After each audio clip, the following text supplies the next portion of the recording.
Bismillahirrahmanirrahim. Assalamualaikum warahmatullahi wabarakatuh.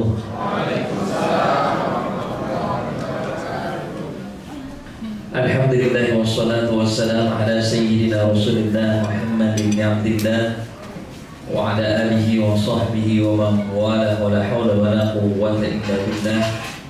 Subhanaka la ilma lana illa ma 'allamtana innaka antal alimul hakim. Subhanallah wa ni'mal wakil wa la hawla wa la quwwata illa billahil aliyyil azim. Hadirin kiram sekalian, para asal pembimbing Hadirin Mukarram Ustaz Abdul Qadir yang telah membacakan Al-Quran di awal acara tadi, juga Hadirin Mukarram Ustaz Taufik yang sekarang sedang di kamar bersiap untuk turun, yang akan mendampingi Bapak Ibu sekalian yang akan landing Madinah ya, di bis 76. Dan insyaallah dari bis 77 sampai bis 80 nanti akan bersama kami langsung menuju Jeddah. Dan insyaallah nanti juga dokter ikut bersiap. Dokter nanti akan ke Madinah bersama Saudara ya, jadi akan mendampingi jamaah. Jadi memang kita selalu mempersiapkan dokter baik di Mekah maupun Madinah ya, insyaallah. Apalagi saat ini kita memberangkatkan cukup besar jamaah yang akan melaksanakan umroh di bulan Syawal ini. Tentunya harapan kita mudah-mudahan perjalanan kita dengan kelancaran, kemudahan, keberkahan, dan umroh yang akan kita laksanakan menjadi umroh yang makbullah, ibadah yang kita laksanakan menjadi ibadah yang makbulah, serta doa-doa yang kita ajarkan kepada Allah, khususnya di tempat-tempat yang mustajab, jadi doa yang dikabul oleh Allah Subhanahu wa taala. Yang kami hormati juga segenap jajaran direksi Tour and Travel serta staf dan karyawan, Bapak Ibu sekalian, para calon tamu Allah tamu Rasulullah sallallahu alaihi wasallam. Alhamdulillah, di siang yang penuh berkah ini kita dapat berkumpul di Wisma Haji dan Umroh NRA dalam rangka mempersiapkan diri untuk menjadi tamu Allah Subhanahu wa taala. Tentunya ini merupakan sebuah bahagia baik bagi Bapak Ibu sekalian yang pertama kali. Ada yang pertama kali berangkat? Oh ada ya, saya kira semuanya sudah pernah. Karena biasanya di daerah itu hampir sebagian besar sudah berulang ya. Entah ada yang tiap bulan, ada yang per 3 bulan, ada yang setahun sekali ya. Kadang dia sendiri, entah sama keluarga, sama teman, sama saudara. Karena memang begitu biasanya. Makanya kalau kita manasik sebetulnya tinggal mengulangi ya. Tapi ternyata juga masih ada yang pertama kali. Maka ini merupakan sebuah kesyukuran kita kepada Allah Subhanahu wa taala. Bapak Ibu sekalian yang kepada Allah, ketika kita sedang berada di Baitullah, ibadah yang paling utama yang harus kita perbanyak apa? Adalah tawaf sunnah. Tawaf sunnah itu apa? Tawaf di luar umroh. Jadi kita bagi ibu-ibu itu kapanpun bisa, kapanpun bisa. Jadi setiap waktu sholat masuk ke dalam pelataran tawaf sunnah. Tapi memang sekarang kondisinya agak padat ya. Ya, tapi walaupun begitu, insya Allah kita nikmati. Ya. Ada waktu-waktu yang cukup lengang biasanya, pada sholat isya ataupun pada sholat duha, itu biasanya agak sedikit lengang. Manfaatkan waktu kita untuk berbanyak tawaf sunnah. Itu karena apa? Karena setiap harinya Allah menurunkan 120 rahmat ya. 60 rahmat untuk orang-orang yang tawaf di Thaif. Kemudian 40 rahmat untuk orang-orang yang sholat melaksanakan di Masjidil Haram, ada baik sunnah maupun wajib. Kemudian 20 rahmat Allah berikan bagi orang yang memandangi Baitullah. Itu sebabnya disunnahkan kita sebelum kita tawaf, disunnahkan memandang Baitullah. Tujuannya apa Bapak Ibu sekalian? Tujuannya agar hati kita betul-betul terpaut dengan Baitullah.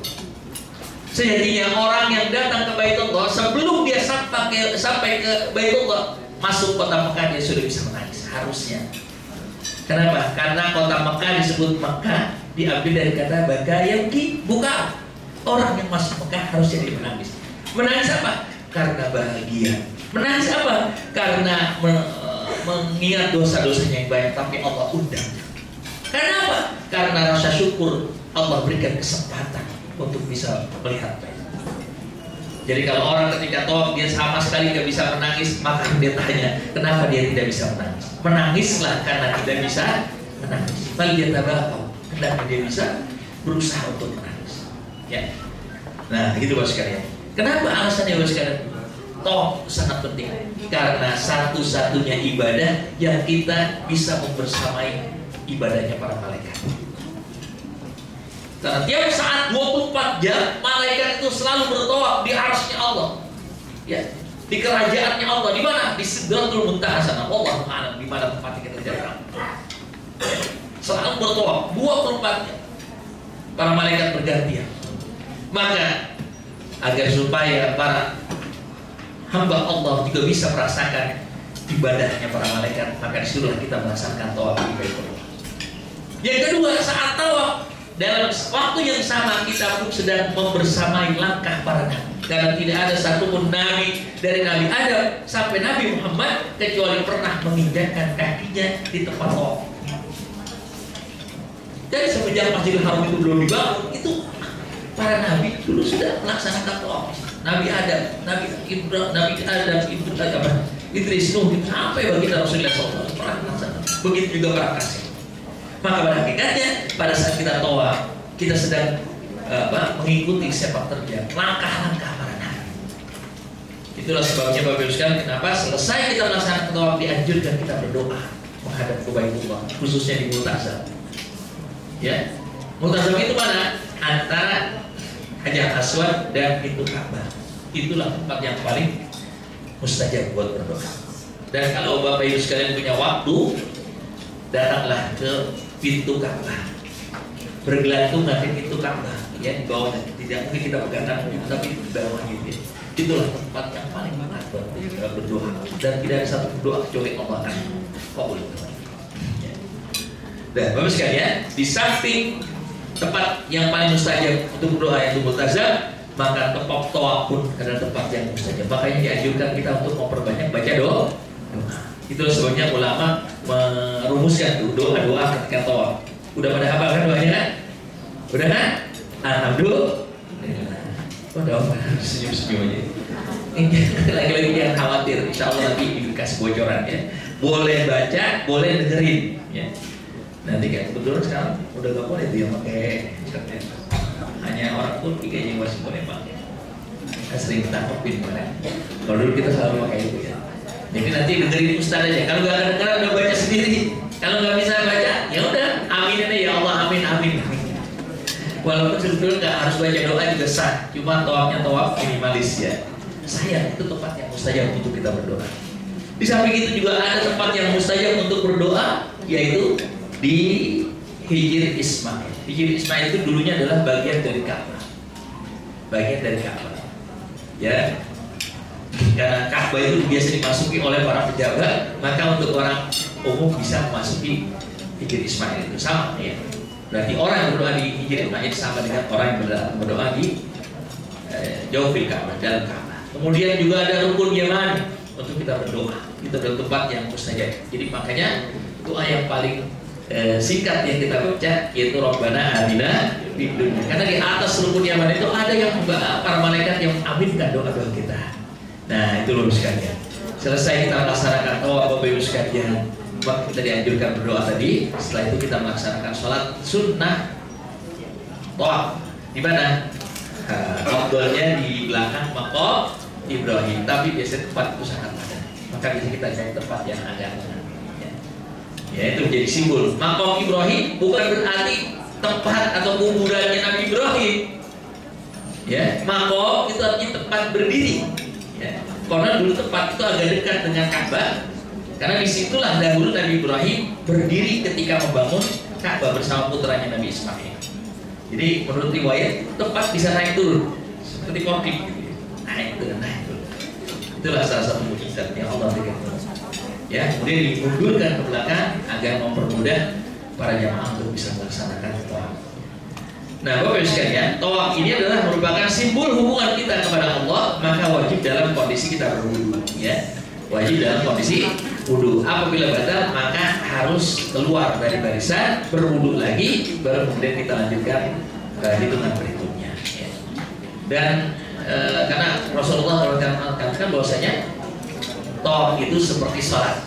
Bedanya kalau tawaf apabila batal tidak mulai dari awal, sementara kalau sholat batal di akhir pun kita mulai dari awal. Yang kedua, dalam sholat kita berucap selain perkataan atau doa-doa sholat itu masih dibolehkan, sedangkan dalam sholat kita batal. Jadi kita ngomong dalam sholat maka batal. Selain aqwal atau perkataan-perkataan dalam sholat itu kita batal. Tapi kalau di tawaf masih dibolehkan. Tapi bukan berarti kita harus ngobrol waktu dalam kondisi kita tawaf. Nah, itu rukun yang kedua. Rukun yang ketiga adalah sa'i. As-sa'i baina Shafa wal Marwah. Kita tahu Bapak Ibu sekalian, sa'i ini ceritanya dulu adalah ketika Siti Hajar mencari air di antara Shafa dan Marwah. Dia mencari anaknya di satu dalam kondisi kehausan dan dia tidak bisa memberikan air susu karena dia tidak minum. Dia mencari Shafa, di Shafa tidak ada, di pergi ke Marwah, di Marwah tidak ada, bolak-balik. Sampai akhirnya dia bukan putus asa tapi bertawaf, ya Allah, aku sudah berusaha maksimal sampai 7 kali bolak-balik aku tidak dapat. Berikanlah ya Allah rahmat. Akhirnya apa? Allah balas kasih sayangnya berupa air Zam-Zam. Di mana Allah ngasih air Zam-Zam? Bukan di Shafa, bukan di Marwah, tapi Allah berikan di tempat di mana dia meninggalkan putranya. Inda baitikal. Ini menjadi isyarat bahwasanya manusia usahanya boleh di timur, boleh di barat, tapi tetap yang menjamin rezekinya adalah Allah Subhanahu. Makanya kalau sekalian tidak menjamin orang pintar itu harus lebih kaya dari orang bodoh, betul? Betul kan? Kadang-kadang ibu-ibu suka berprotes tuh. Ketika ada temannya sukses, saya tahu dia itu paling dulu di kelas, betul gitu? Itu paling dulu kelas tapi nggak dia sukses banget. Itu bukan masalah sukses, itu bukan masalahnya kaya atau miskin, bukan masalahnya dia pintar atau bodoh. Masalah rezeki itu hak prerogatif Allah Subhanahu. Allah ini menunjukkan bahwasanya rezeki itu aku yang mengatur. Maka begitu juga dalam perjalanan sa'i antara Shafa dan Marwah yang dilakukan oleh Siti Hajar, jadi simbol bahwasanya manusia diperintahkan hanya untuk berusaha, sementara tidak dituntut hasil. Manusia itu diperintahkan wa qul i'malu fa sayarallahu amalakum wa rasuluh. Kita disuruh berusaha. Maka itulah yang harus kita lakukan. Dan sa'i ini simbol hubungan vertikal kita, simbol muamalah kita. Makanya tidak wajib dalam kondisi berwudu, tapi afdalnya tetap berwudu. Artinya kalau kita baru memulai sa'i batal, tidak jadi masalah, kita lakukan sa'i kita sampai selesai. Tapi afdalnya kita bisa kita baru. Nah, Bapak sekalian dirahmati Allah, yang perlu kita ambil pelajaran bahwasanya ketika kita melaksanakan sa'i, diawali perjalanan kita dari Bukit Shafa. Shafa artinya adalah kemurnian, kesucian, keikhlasan, ketulusan. Dan ketika kita akan mulai anjurkan, disunahkan kita menghadap Baitullah, ini menjadi simbol bahwasanya kita dalam aktivitas keseharian kita, entah kita bekerja atau kita berusaha, maka mulailah perjalanan kita menghadap kepada Allah Subhanahu wa Ta'ala. Kita tahu Bapak Ibu sekalian, kalau kita ngandalin ibadah mahdhah, ibadah yang hanya diperintahkan oleh dari sholat, puasa, zakat dan sebagainya, itu bisa terhitung Bapak Ibu sekalian. Sholat kita berapa waktu yang kita persembahkan buat Allah dalam sehari? Sholat berapa waktu? 5 waktu. Dalam satu waktu sholat berapa jam? Jujur. Jadi kita mau berangkat besok. Jujur berapa jam? Oh, berapa? Ya. Paling tidak kita laksanakan sholat kita ya, kalau yang wajib mati zikirnya ya 15 menit sampai setengah jam. Ini yang kita ambil maksimal ya. Setengah jam dikali 5 berarti berapa? 25 ya. 5 setengah jam. Berapa? Oh, 2,5 jam ya. 2,5 jam. Padahal Allah memberikan waktu kita dalam satu hari satu malam berapa jam? 24 jam. Kita mengambil cuma 2,5 jam. Berarti berapa persen itu? Berapa persen kira-kira? Itu juga maksimal. Katakan 1 jam lah kita. 1 jam untuk Allah, sementara yang 23 jam buat siapa? Buat diri kita, buat dunia kita, betul? Tapi yang uniknya, ketika kita mohon dimasukkan ke dalam surga, mintanya surga yang mana?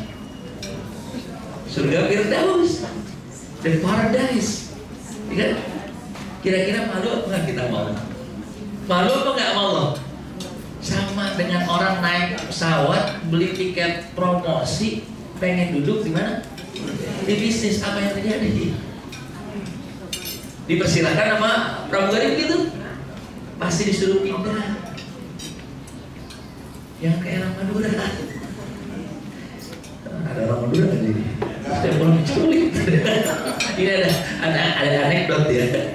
Jadi orang Madura berangkat dari Surabaya menuju Jakarta. Dia datang duluan, dia masuk ke dalam bisnis. Akhirnya ditanya, mohon maaf Pak, tempat duduk Bapak ada di belakang. Kenapa? Saya duluan kata.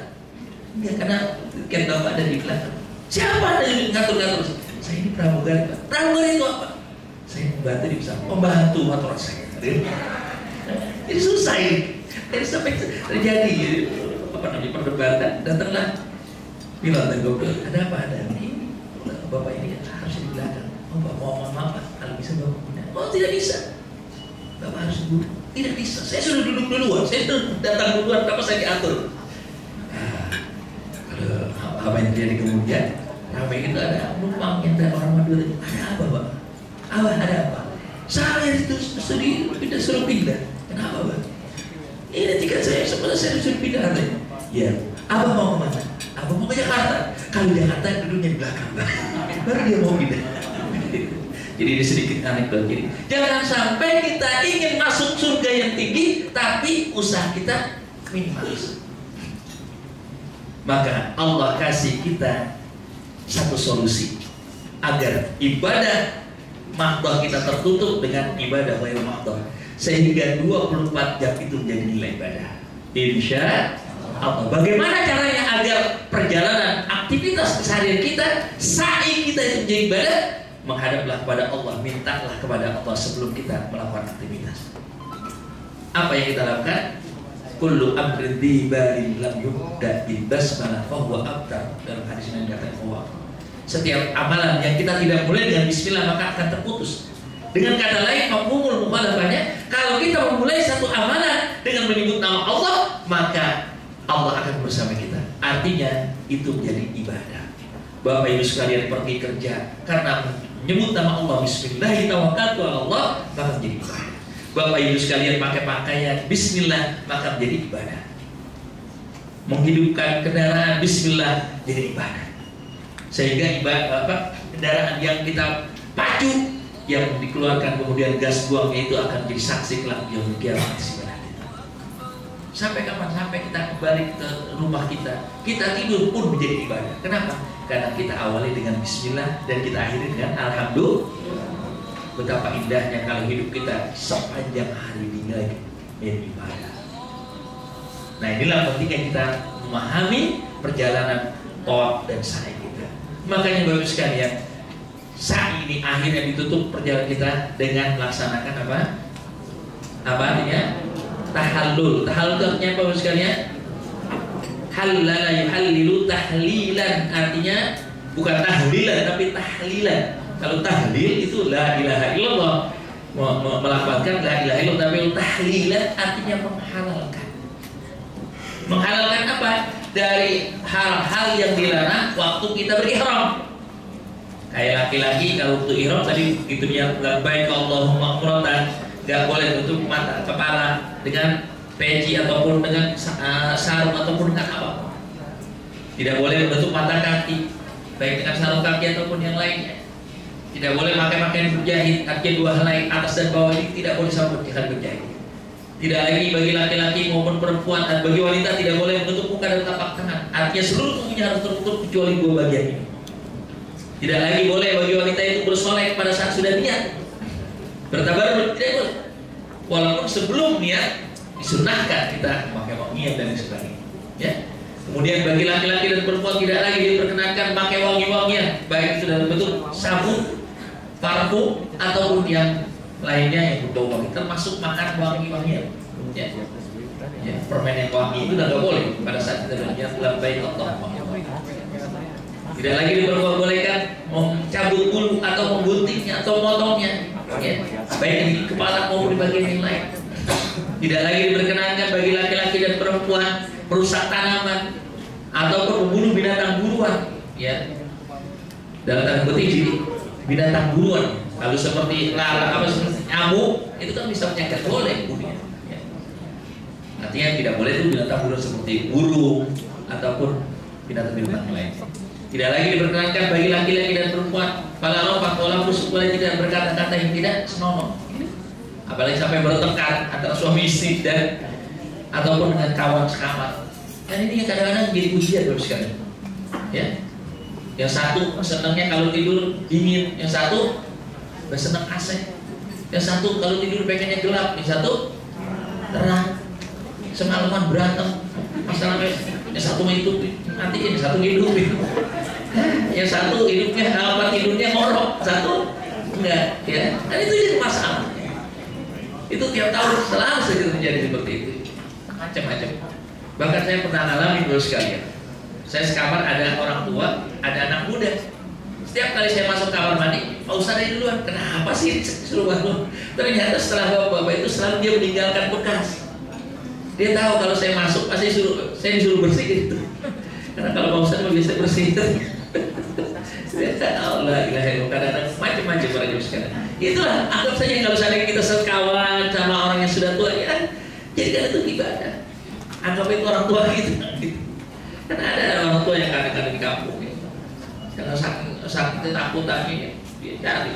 Kalau mandi itu harus pakai ciduk gitu. Padahal itu bintang 5. Mana bos? Aku nggak ada alat-alat mandi. Ya, itu. Ada lagi yang mandi, itu masuk kamar mandi ketakutan, terasa dia bilang banyak dosa apa Pak Ustadz? Saya emang banyak dosanya Pak. Ini dosanya maksud kenapa Pak? Yang lain kok mandinya enak, saya nggak pernah bisa mandi. Maksudnya gimana itu setiap kali keluar pada mandi enak, padahal saya udah gerah banget 3 hari nggak mandi. Emang kenapa Pak?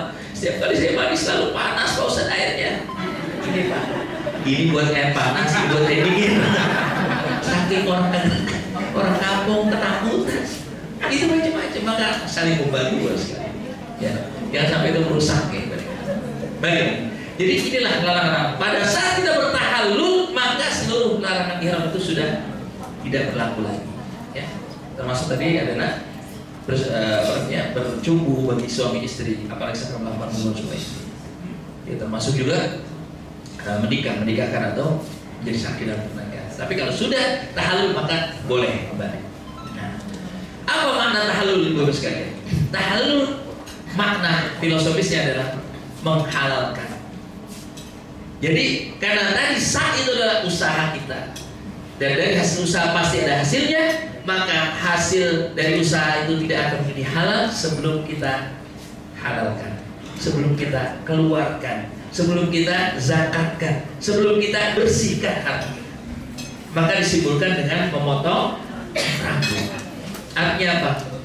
Keluarkanlah sebagian hasil usahamu, ya, agar menjadi halal. Walaupun kita berusaha hasil dari keringat kita dengan cara yang halal, tanpa ada yang halal, kalau kita tidak keluarkan, maka kalau kita makan semuanya kita akan menjadi makan barang halal. Kenapa? Di harta kita ada hak orang. Wa fi amwalihim haqqun ma'lum lis-sa'ili wal mahrum. Di harta-harta mereka ada hak-hak orang yang sulit, kesusahan dalam hidupnya. Maka keluarkan. Khudh min amwalihim shadaqatan tutahhiruhum wa tuzakkihim biha. Keluarkanlah harta, ambillah harta untuk kamu keluarkan buat suami, membersihkan diri mereka dan membersihkan harta mereka dari yang diharamkan oleh Allah Subhanahu wa taala. Makanya Bapak sekalian, minimal berapa helai kita potong rambut kita? Hah? Ya, 3 helai. Tapi kalau orang potong cuma 3 helai, sayang banget. Kenapa sayang? Karena rambut yang kita buang, yang kita gugurkan akan menjadi tanda saksi nanti di hari kiamat Allah gugurkan dosa-dosa kita. Maka tanda orang pelit itu kelihatan waktu tahallul. Jadi kalau orang, kalau Pak Ustadz dikit aja Pak Ustadz, lah dosanya mau diambil ya kagak boleh, apalagi duitnya. Rambut itu kan kalau ketika kita gubur kita buang ke tempat sampah. Kelihatannya kita buang ke tempat sampah, padahal kita tidak akan naik ke langit dan menjadi saksi kelak yaumil kiamah. Allah gugurkan dosa-dosa kita. Kira-kira itu rambut tumbuh lagi apa kagak? Tumbuh. Sama harta kita yang kita keluarkan pasti akan Allah ganti berlipat ganda, apalagi dikeluarkan di tanah haram.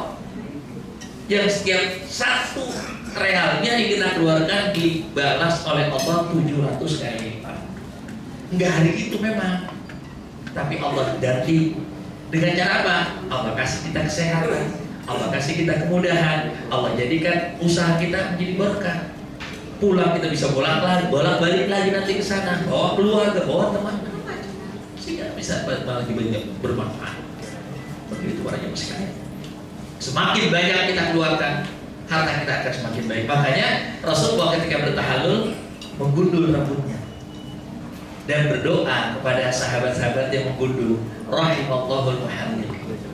Allah rahmati orang yang gundul.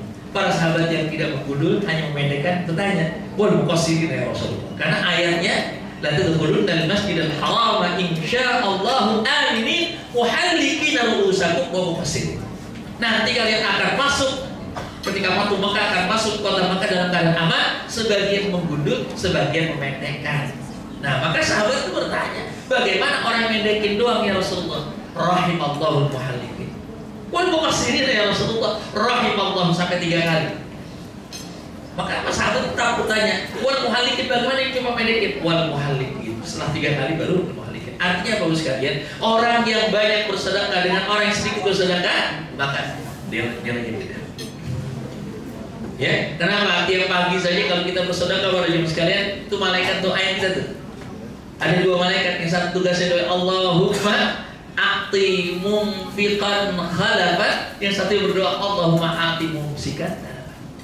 Pagi-pagi itu tiap pagi ada 2 malaikat yang Allah tugaskan, yang satu berdoa ya Allah berikanlah orang yang menginfakkan hartanya ganti yang lebih banyak di dunia maupun di akhirat. Sementara orang yang bakhil ya Allah berikanlah kepada si fulan yang pelit kehancuran di hartanya. Nah, makanya Mas sekalian, mumpung kita besok berada di tanah suci, maka mari kita gemarkan bersedekah baik kepada fuqaraul masakin yang ada di tanah haram maupun kepada orang-orang yang ada di sekitar kita. Bukan hanya dalam bentuk sedekah, bukan hanya dalam bentuk zakat, tapi juga berbagi. Karena berbagi di sana Allah lipat gandakan. Dan harapannya nanti pulang kita semakin gemar untuk berbagi. Karena tanda orang yang mabrur baik haji maupun umrahnya ditandai kata Nabi ada 2 yang paling jelas. Kalau kita main tahun besok mabrur bangga nih. Ketika kita pulang bertambah apa enggak 2 hal ini kebaikan. Apa yang pertama? Kata Nabi, linul kalam. Linul kalam. Kata-katanya menjadi lembut. Kata-katanya menjadi doa. Kata-katanya menjadi inspirasi buat kebaikan buat orang lain. Kata-katanya memberikan ilmu kepada orang lain, memberikan semangat kepada kebaikan. Nah, makanya kalau ada ibu-ibu pulang umroh semakin tajam mulutnya, perlu dipertanyakan ketemu siapa di Soria. Ya, jadi kalau ibu-ibu pulang umroh mulutnya makin tajam, paham maksudnya? Paham maksudnya? Makin lemes mulutnya, ya makin, ya begitu dah. Sama suami makin hati-hati. Bisa jadi dia di sana nggak ketemu Siti Hajar, nggak ketemu Siti Khadijah. Rumah Siti Khadijah emang di samping Masjidil Haram, itu yang di tempat dekat Sa'i ya. Tapi yang perlu dicatat, namanya Ummu Jamil juga ada di sana. Ummu Jamil itu siapa? Istrinya Abu Lahab yang disebut dalam surah Al-Lahab, wal mura'atuhu hammalatal hatab. Dan wanitanya atau istrinya Abu Lahab yang kerjanya kemana-mana suka ngomporin orang, yang kerjanya tiap hari cuma manicure, yang tiap hari kerjanya cuma tahu nggak po, tahu nggak bu, hati-hati ya. Makanya pulang dari umroh harus berubah, ajak orang kepada kebaikan. Itu yang pertama, dari perkataannya bisa ketahuan. Yang kedua, tandanya kata Nabi, orang yang mabrur haji maupun umrahnya ditandai dengan wa it'amut ta'am. Linul kalam wa it'amut ta'am. Suka memberikan makan, suka berbagi kebaikan kepada siapa. Suka menolong, intinya begitu. Ya. Jadi semakin jiwa dermanya itu tinggi. Kenapa? Kata Nabi SAW, al-sakhiyu ba'idu minallah, qaribu minallah, qaribu minnas, qaribu minal jannah, ba'idu minan nar. Orang-orang yang suka berbagi, orang yang suka berderma, maka dia dicintai Allah, dicintai manusia, dicintai surga, jauh dari neraka. Sebaliknya orang yang bakhil, ba'idu minallah, ba'idu minan nas, ba'idu minal jannah, qaribu minan nar.